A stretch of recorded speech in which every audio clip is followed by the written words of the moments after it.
Syracuse loses in the first round of the NCAA tournament on Thursday, and then on Friday, they lose their best player to the NBA draft. Tyus Battle is gone. Jonathon Hoppe with Adam Unger and Sean Scott breaking it all down. Guys, sort of what we expected.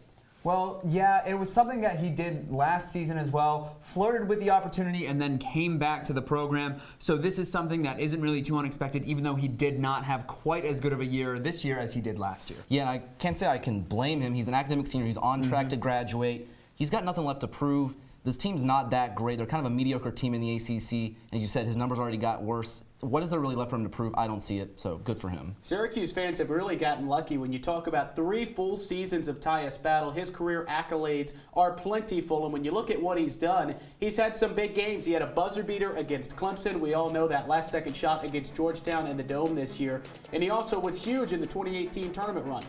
He was huge in that run, especially getting Syracuse to somewhere where a lot of people didn't even really say that they belonged to begin with. Just game after game, putting up those types of performances, almost reminiscent of Malachi Richardson from a couple years ago, someone who used his tournament stock to elevate his draft status and get into that first round. Tyus Battle feeling that out, not able to do so last season, and even this year he had some flashes. 32 points against Duke in Cameron Indoor when Syracuse pulled off that upset too. So he had flashes, it just wasn't consistent enough this year. Yeah, the one thing I'll always remember about Tyus Battle is that clutch ability. You mentioned the game winner against Clemson, but also Michigan State last year in the tourney. Big time performer for Syracuse over the years. Battle certainly has the X factor. Wherever he goes in his professional career, you can count on him down the stretch. At least that's what I've got to say about it. But when you look at his prospects in terms of the NBA, a lot of people saying that they've gone down a little bit this season. The production not quite where it was, even though percentage-wise in terms of efficiency, he was a little bit better. Yeah, I think really it's been kind of strange that his performance has really gone down the draft boards. He was projected to be about a late first round, maybe early second round pick earlier in this season. Now he might be lucky just to get drafted. If I were a team though, I would take a shot on him 50 to 60 range in the draft.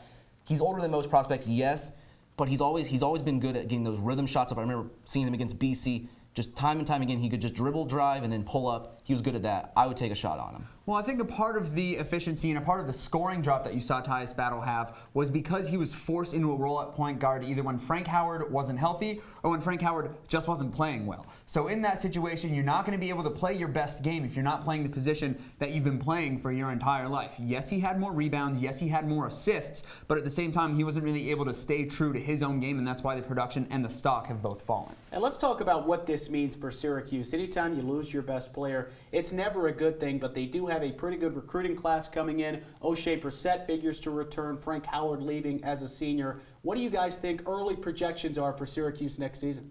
Well, I think they're still going to make some waves in the ACC. They're going to get that 1 or 2 big wins that they always seem to get. This year, Duke and Louisville, Ohio State as well. So when you think about it, I think they're going to be just fine because Jalen Carey had a full year to grow. Buddy Boeheim seems to have really adopted the role of starting down the stretch, whether it was in place of Tyus Battle in the ACC tournament or Frank Howard in the NCAA tournament. And then you also bring in Joe Girard, Bryson Goodine. This backcourt would almost have a logjam if Tyus stayed.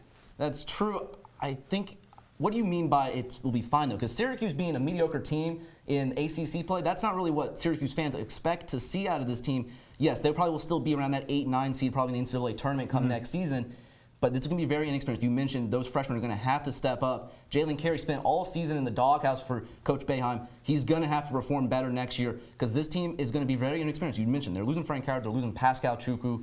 This is going to be a big loss. Well, you look at someone like Frank Howard, who you're saying is a loss. Now, his junior year, much better than his senior year, and I don't really think there's too much of an argument for that. But at the same time, that evolution is something that Jalen Carey is due for. You look at both of them, combo guards, more like shooting guards, coming into college and then forced into a point guard role. Jalen Carey was never really a true point guard before this season. So now he has that opportunity to kind of grow into a role. I think he's going to really step up and fill shoes in the backcourt along with Boeheim, and then the freshman will just be icing on the cake. The roster is going to look a lot different next year. Opening day coming in November against Virginia inside the Carrier Dome.